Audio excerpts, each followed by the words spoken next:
close game. You guys got some experience there. How's the nerves late in the game? Oh, we sort of go in a bit of autopilot in terms of those close games, knowing what to do. Well, we hadn't really done it this year. We haven't been in a position to do it. Game of two halves, wasn't it, really? That's what we just spoke about. Was more of a focus in that discussion about the second half and maybe some concerns from your end, or more of a positive start? Well, it depends on which way you look at it, isn't it? If the first half was in the second, would you be happy? And that's where we sit. We go, well, we did enough to win the game in the first half, but Hawthorn changed the way they went about it, and they were fantastic in the second half. And they dominated a lot of key parts of the game. And this is a competition where if you give the opposition hope and allow them to play their style, then you're going to be up against it. And we witnessed that, particularly in the last quarter, but major parts of the third as well. Can you talk us through Scott Penderbury? How serious was that rib issue in the end? I'm not sure how serious it is. He sort of came in the game with a bit sore, and I think he got a knock right on where it was sore. So I don't know the context or the degree of injury at this stage. We've got a big break, so I think we've got 13 days before our next game, so we'll wait and see what that looks like. You've got the bye next week. What do you sort of make of the first half of the first, what is it, 4 weeks? Yeah, well, we've played 5 games and we're in round 4. Work that out. So we've had a pretty tough run. We've played some really good teams, and we learn a lot about ourselves. We'll do some deeper dive later in this week, in the week coming, around what it looks like, things that we're doing well, things we need to get busy on. We'll do a bit of a temp check. We've got a body of work now to work through that. We're not standing still. We know we need to get better. To be a fan to come watch us today to realise we need to get better. But we showed some signs today that we probably hadn't shown in previous weeks. We look really sharp with the ball, and some parts of our game look really strong in the first half. Hence why we're sitting here, with a win because of the things we did in the first half. Just enough this week, but we know this is a 4-quarter game and a tough competition. We need to improve. Well, how proud are you about John Noble? Really tough situation last September to watch on after playing 83 straight games. His response across the last fortnight is pretty indicative of his character. Yeah. Well, you wouldn't expect anything else from Nobes. The way he prepares, the way he applies himself to wanting to be part of our team and mindset. We're really proud of him. He's part of what we see us in our future, and then like everyone, we want everyone to get better, and he looks like he's got better from his adversity. John De Goey back at his best, obviously very prolific with the ball in his hands, but it seemed like on the defensive end he stood up and he almost doubled his tackle count for the season. Yeah, and I think if you watched last week's game, you could see it turning.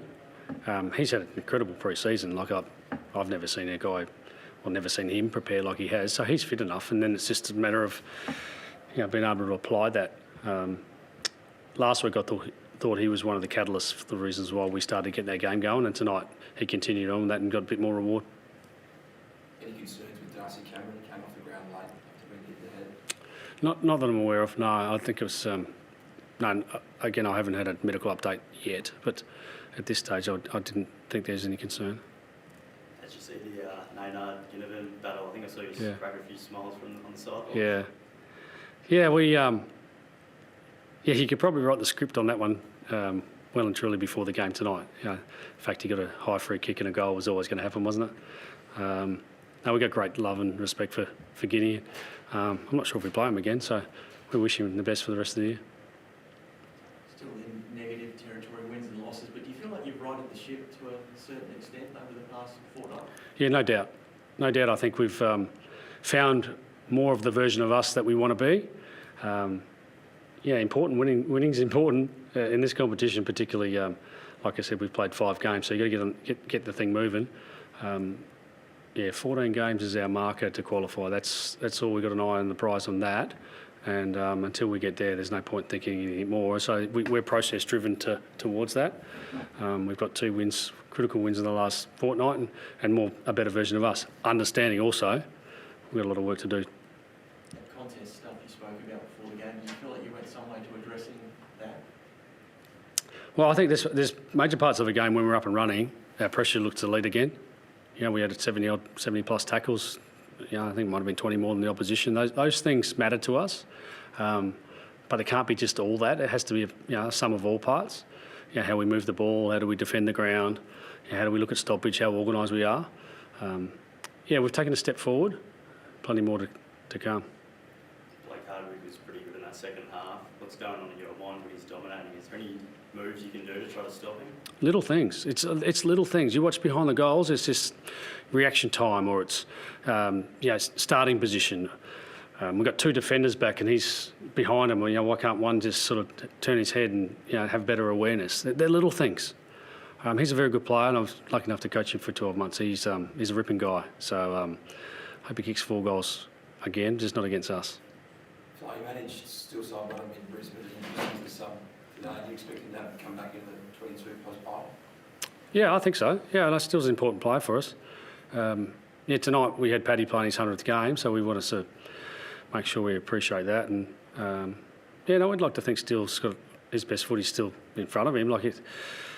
We don't want to put a ceiling on anybody, even though he might have played 313 games and now was second all time of our Collingwood players, which is such an incredible thing. You think about that in context. Since 1892, he's played equal second most games of all time. We still think that there's better to come. Do you recognise that at all? I mean, Tony Shaw's a very famous figure in the football club. Did you recognise that at all during the week? Yep, we acknowledged it yesterday and again today. We don't lose sight of celebrating those things, particularly in front of us. I don't want to be old and greyer and wish that I had not appreciated Pendles in our team or not appreciated Steele or all the little things. I'm not going to walk past those things as long as I'm in this chair. We celebrate the greats of our club, and we're even bringing the greats back because we appreciate the past. Because without the past, we're not here. To use the VFL next week, can you use any players that might play today potentially to kind of give that momentum? No, I think the rules allow you to play the sub, but our sub played more than enough footy, we would have thought. So we've got a lot of players playing well at VFL level, which is a great thing to have. Players playing above the level, they'll get a chance to play next Saturday, and we'll sit back and prepare really well. We've got Port Adelaide next, and we'll get to work on getting better. It's a tough opposition. They played really well. We got to see them live Friday night. They're going to be hard to beat. Put the curtain down with another gather round thriller. I mean, do you like this slot to finish off gather round? Well, it's a long wait. Being the last game of the round, we'll play anywhere, wherever they want us to play, whatever time slot. It's great to see our fans turn up. They turn up. It doesn't matter when we play. The concept of gather round in Adelaide is a massive win. I grew up in Adelaide and I have great love and appreciation for Adelaide, and to see it on show. I went out to Stirling this morning for a coffee. It was buzzing, and then you go to Mount Barker and there's games on, and it's a beautiful state. And well run to the AFL and well done to South Australia. They put on a good show. Thank you.